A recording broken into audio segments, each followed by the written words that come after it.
네, 이준석 국민의힘 대표가 재판부에 제출한 자필 탄원서가 언론에 공개됐는데요. 이준석 전 대표는 국민의힘이 탄원서를 의도적으로 공개했다 이렇게 주장을 하고 있습니다. 국민의힘 바로 세우기 국바세, 일명 국바세죠. 모임을 이끌면서 비대위 가처분 신청을 주도적으로 진행했던 신인규 전 국민의힘 상금 부대변인 나와 계십니다. 안녕하세요. 네, 안녕하세요. 신인규 변호사입니다. 예.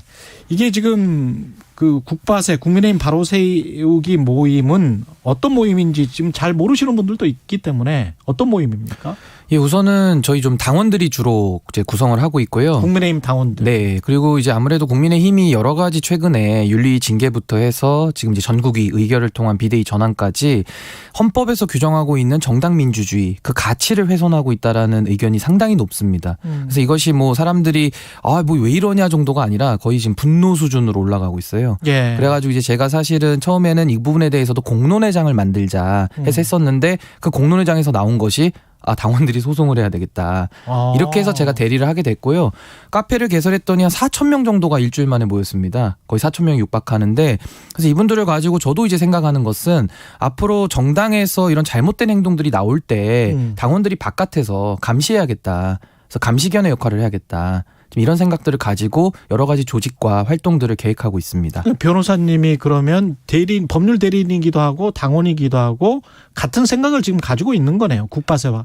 일단은 지금 남녀노소 불문하고 들어오고 있고요. 이게 무슨 젊은 사람들이 이준석 대표를 지지해서 모인 것이 아니고 물론 그 안에 지지자도 있습니다만은 전체적으로는 이제 국민의힘에 대해서 이런 헌법 가치 훼손 문제, 정당 민주주의의 문제, 당원 주권의 문제를 가지고 문제의식을 가지신 분들이 모여서 목소리를 내고 있다. 그것이 국민의힘 바로 세우기 국바세다. 이렇게 이해하시면 될 것 같습니다. 그렇군요. 이게 근데 연결은 분명히 돼 있습니다. 가처분 신청과 그리고 이제 자필 탄원서 그 내용도 보셨을 거예요. 근데 이거는 어떻게 보셨는지도 참 궁금하더라고요. 우선은 탄원서 같은 경우는 이제 이준석 대표가 개인적으로 제출을 한 것이고 이제 그것이 소송 자료에 해당이 됩니다. 재판부에 제출을 한 것이죠. 근데 거기에 대해서는 사실 저는 그 원본을 보지는 못했고요. 이게 보도가 되고 나서 기자분들 사이에서나 이제 대중적으로 그 열람용이라는 파일이 막 돌아다니더라고요. 그렇죠. 글씨가 이렇게 써진 자필로 돼 있는 것을. 예. 저도 그걸 쭉 읽어봤는데 저는 이제 사실 그 내용 중에서도 뭐 이따가 짚겠습니다만은 일단 우선적으로 이것이 어떻게 외부로 유출이 될 수 있느냐. 저는 이 부분에 대해서 사실은 문제의식을 강하게 갖고 있고요. 이거에 대해서는 좀 따져볼 부분들이 많이 있습니다. 그래서 예를 들면 뭐 개인정보 보호 위반은 당연한 것이고요. 그 이준석 대표 이름도 들어가 있고 자기 생년도 들어가 있습니다. 그러니까 개인정보라는 건 당연한 것이고 무엇보다도 소송이라는 것은 당사자의 비밀에 대한 유지 의무가 변호사들 다 있거든요. 이것이 꼭 자신이 대리하는 의뢰인만 있지 않습니다. 이것은 상대방에 대한 의뢰인에 대한 비밀 유지 의무도 있다라는 것이 지금 학계 정설이거든요. 그렇군요. 그래서 이것을 만약에 변호사 쪽에서 유출했다 그러면은 그 변호사의 그 직무 윤리 내지는 범죄 혐의까지 이것은 한번 따져봐야 될 부분들이 여러 개 있는 것이고 또 하나는 송달받은 주체가 국민의힘. 국민의힘에는 대표자가 현재는 직무대행자 권성동 이렇게 돼 있습니다. 현재까지는 소송상으로 그렇습니다. 그리고 그 비대위원장으로 돼 있는 주호영 의원이 이제 그 이제 채무자로 돼 있거든요. 그럼 이분들은 공무원의 신분을 갖고 있기 때문에 공무상 비밀누설죄라는 게 또 있습니다. 그러니까 업무상 비밀누설과 공무상 비밀누설은 다른 거거든요. 그래서 이 부분에 대해서도 따져볼 것이 많기 때문에 일단은 뭐 법적으로는 그런데 뭐 정치적으로 해석을 한다 그러면은 굳이 이걸 왜 돌렸을까? 이 안에는 신군부라는 여러 가지 표현을 그분들은 이제 아무래도 나타내기 위해서 이준석 대표가 막 신군부에 비유했다. 막 재판부에 가서 일렀다. 뭐 이런 걸 이제 아마 강조하기 위함이었을 텐데 내용을 다 전문을 보니까요. 뭐 이 안에는 뭐 수사를 가지고 중재를 했다, 특사 보내준다, 뭐 윤리위를 무마해준다 이런 내용들이 나와 있어요. 그러니까 이런 것까지 이제 다 따져야 되는 것이거든요. 그래서 문제가 상당히 작을 거라고 그분들이 누가 유출했는지 모르지만 예상했을지 모르지만은 상당히 문제가 지금 심각해져 가고 있다. 특히 그 부분 경찰 수사를 뭐 어떻게 잘 처리를 하고 그리고 난 다음에 뭐 특사를 보내주고 12월에 사퇴를 하고 뭐 이런 게 나오잖아요. 그거는 만약에 사실이면은 정치적으로도 그렇고 그리고 법률적으로도 이게 가능한지도 모르겠습니다. 수사를 무마를 해주는 듯한 그런 느낌이었거든요. 그게. 그 공직자는 연결성이라는 게 있습니다. 그러니까 직무가 투명하고 엄격해야 된다라는 것인데 사실 수사기관에 대한 장악이라는 문제는 과거 정권에서도 상당히 문제가 되었던 것들입니다. 예. 다 직권남용이거든요. 그러니까 예를 들면은 수사기관을 장악해서 죄가 있는 사람에게 죄 없다고 해주거나 아니면 죄가 없는 사람에게 죄가 있다라고 만들어 버린다면은 그 수사기관이 정상적으로 작동한다고 볼 수 있겠습니까? 그러니까 이런 것처럼 수사기관에 대한 장악 문제는 상당히 심각한 문제거든요. 예. 인권의 문제이기도 합니다. 그래서 저는 만에 하나 이준석 대표 탄원서에 들어있는 내용대로 해석한다면은 12월까지 당대표직을 정리하면 지금 문제되고 있는 윤리위 징계라든지 아니면 수사 예. 그걸 정리하고 그리고 해외에 뭐 특사로 보내주겠다. 뭐 이런 것들이 만약에 들어가 있고 그게 확인이 된다 그러면은 그럼 반대로 얘기하면 수사기관을 지금 장악하고 있다라는 뜻 아니겠습니까? 장악을 하고 있으니까 딜이 가능할 거 아니겠습니까? 예. 그래서 이런 부분에 대해서는 과연 저도 지금 2022년도를 살고 있는데 이게 가능할지에 대해서 저도 잘 상상이 안 돼요. 상상이 예. 안 되는데 그런 말이 나오고 있기 때문에 확인은 필요하다라는 게 제 입장이고 보도에 보니까 최근 한 이틀 내로 그 보도에서 서울청 관계자들이 뭐 윤핵관 의원을 만났다. 뭐 이런 보도가 지금 나오고 있어요. JTBC 보도 말씀하시죠. 네, JTBC 예. 보도가 한 두 차례 지금 나온 것 같은데 이 얘기는 그 탄원서 내용과 상당히 일치하지 않습니까? 예. 그러니까 수사에 대한 중재 시도가 있었다. 그리고 만남이 있었다. 그렇다면 이 부분에 대해서는 저는 너무 궁금합니다. 그리고 이런 일은 절대 있어서는 안 됩니다. 이거는 여야의 문제도 아니고요. 대한민국이라는 민주공화국에서는 이런 일이 있어서는 안 됩니다. 그래서 저는 이 부분이 상당히 좀 궁금하고 네. 좀 밝혀져야 될 필요가 굉장히 크다 이렇게 봅니다. 근데 기자 입장이나 외부인 입장에서는 뭐 이준석 전 당대표가 어떤 일을 저질렀든 간에 진실이 먼저 규명이 되고 그 상황에서 정치적으로 이제 국민들이 판단할 게 있으면 판단을 하고 뭐 이게 가장 중요할 것 같거든요. 근데 진실이 뭐 이렇게 색칠이 된다거나 가려진다거나 어떻게 무마가 된다거나 정치적으로 타협이 된다거나 이거는 좀 아니지 않습니까? 뭐 그것도 맞는 말씀이시지만은 최초에 저는 이준석 대표에 대한 사법적 절차가 법과 원칙에 따라 공정하게 진행돼야 된다는 거에는 뭐 많은 국민들도 이견이 없을 겁니다. 예. 그런데 이제 이 의혹은 처음에 극우 유튜버에서 상당히 많은 분들에 대한 명예훼손을 했던 전력이 있는 그 유튜버, 그러니까 사실상 신뢰도가 제로라고 볼 수 있는 데에서 의혹을 작년 12월 27일에 제기를 했고 거기에 대해서 주요 논거는 현재 구속이 되어 있고 사기 혐의로 9년형을 선고받아서 지금 실형을 복역하고 있는 분의 증언밖에 없단 말이죠. 예. 그러니까 거기에 대해서 수사가 지금 진행이 되고 있는데 당연히 어렵겠죠. 왜냐하면 믿을 수 없는 증거들을 가지고 수사를 하려니 얼마나 힘들겠습니까? 예. 그러면 보통 고소고발 들어가면 한두 달 내에는 다 양측 조사 끝내고 결론을 내리거든요. 늦어도 3달입니다. 예. 근데 지금은 이것이 한 8, 9개월 동안 진행되어 오고 있고 상당히 질질질 끌어오고 있습니다.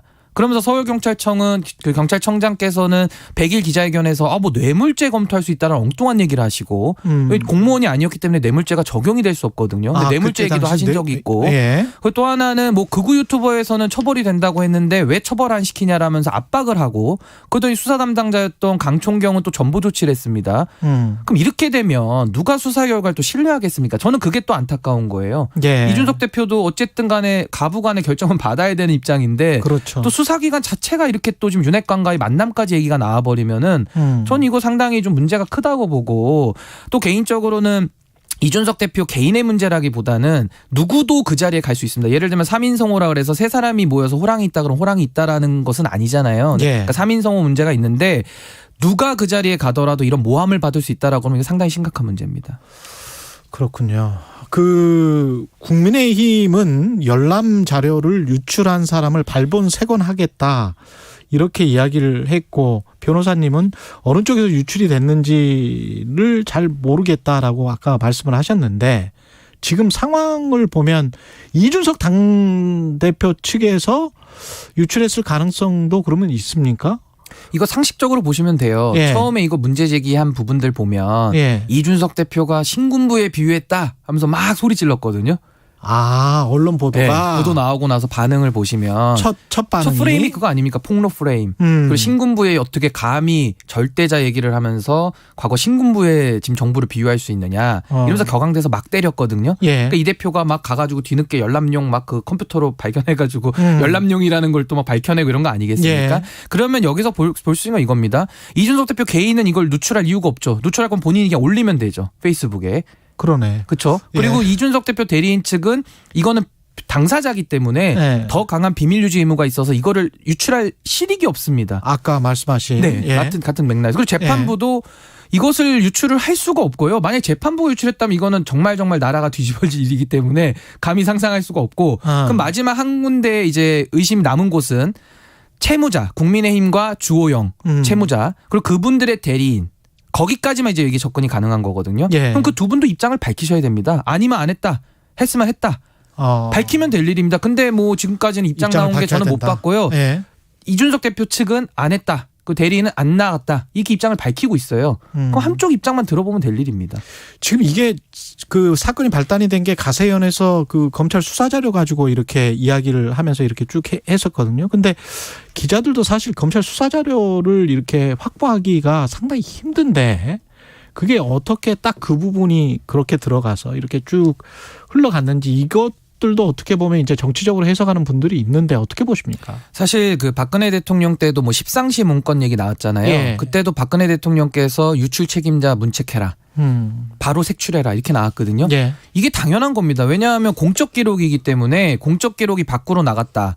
굉장히 중차대한 문제 아니겠습니까? 그리고 특히 이거 수사 자료입니다. 수사 자료는 더 보완이 필요한 자료인 것인데 여기에 대해서도 작년 12월 27일에 제가 이제 봤던 그 방송에 유튜브 방송에 의하면은 이렇게 수사 기록 1000페이지를 쌓아놓고 얘기를 합니다. 그 다시 한번 돌려보십시오. 그러면서 수사 기록을 근거로 해서 이러이러한 혐의가 있고 이런 접대를 받았고 뭐 블라블라 얘기가 나오거든요. 그게 통째로 나가기는 아니 정말 그 영상에 나와 있습니다. 보십시오. 12월 27일에 작년 거. 예. 그런데 이걸 보면요. 그때 그래서 대전지검에서 유출한 거 아니냐라는 의혹이 나왔어요. 그때 대전지검에서는 우리가 유출한 거 아니다라고 확인을 했어요. 예. 근데 전 그것도 의아한 게 아니 가로세로 연구소에서 쌓아놓은 기록을 자신들이 대전지검 사람들이 보지도 않고 우리 거랑 다르다라는 얘기를 어떻게 합니까? 저는 그게 좀 의아합니다. 그냥 덮어놓고 부인만 하면 됩니까? 그러네. 그러니까 저는 그게 의아하고 그렇다 그러면 대전지검 내지는 아니면 그때 당시 김성진이라는 사람을 대리했더니 김성진 씨는 구속돼 있기 때문에 유출시킬 수가 없어요. 그렇죠. 그렇죠. 그럼 대리인이 그때 당시 변호인이 있었을 테니까 예. 그 변호인 쪽에서 나갔다가 둘 중에 하나거든요. 거의 그 치킨 게임입니다. 둘 중에 하나예요. 검찰이나 법률 대리인. 근데 검찰 말도 저는 믿기가 어려운 것이 그 기록을 보지도 않고 자기네 거랑 다르다라는 해명은 너무 궁색하다. 그 얘기고 만약에 대전지검 말을 제가 백보양보해서 믿어준다 하더라도 그러면 그 변호인 측에서 센 거거든요. 그럼 그 변호인은 엄청난 책임을 이건 져야 되는 겁니다. 왜? 수사 기록이고 예. 그 안에 있는 개인 정보는 무수히 많을 것이고요. 뭐 그렇죠. 변호사 비밀 유지 의무부터 해서 업무상 비밀 누설 그래요. 모든 게 다 걸립니다. 그래서 저는 이 부분에 대해서는 아직 누구를 의심하기는 어렵고요. 대전지검 아니면은 그 의뢰인 그 김성진 씨라는 그분의 변호인 누구신지는 모르지만 그 둘 중에 하나를 확인해 보면 될 일이거든요. 근데 지금은 그런 절차가 없이 그냥 이 내용에 대해서만 지금 흘러가고 있기 때문에 전 이 부분은 상당히 좀 의아스럽다. 조사가 필요하다 이렇게 봅니다. 1분밖에 안 남았는데 어제 뭐 권은희 의원도 이 관련해서 본인의 예측을 이야기를 해 주셨는데 이준석 전 대표가 제기한 가처분 신청 결과는 어떻게 될지 궁금하고 그다음에 경찰 수사 결과는 또 어떻게 될지 각각 나눠서 짧게 말씀해 주십시오. 뭐 가처분 결과는 내용상 하자와 절차상 하자 두 가지를 다 들여다보고 있는 건 팩트 같습니다. 왜냐하면 너무 길어지고 있기 때문에요. 네. 그래서 내용상 하자까지 인정된다면은 아마 비대위는 이제 더 이상 추진이 어려울 것이다 이렇게 보고요. 뭐 수사 결과 같은 경우도 지금 뭐 여러 가지 의혹들은 있습니다만은 저는 경찰이 법과 원칙에 따라서 죄가 있으면 죄를 묻고 죄가 없으면 죄를 안 묻는 좀 공정한 수사를 통해서 결론을 빨리 내려줬으면 좋겠습니다. 신인규 전 국민의힘 상근 부대변인이었습니다. 고맙습니다. 네, 감사합니다. 네, KBS 1라디오 최경영의 최강사 2부는 여기까지고요. 잠시 후 3부에서는 김진수 연세대학교 사회복지학과 교수 연결해서 수원 세모녀 사건 복지 사각지대 문제 짚어보고요. 이상한 변호사 우영우 속의 실제 모티브였던 변호사입니다. 신민영 변호사도 만나보겠습니다.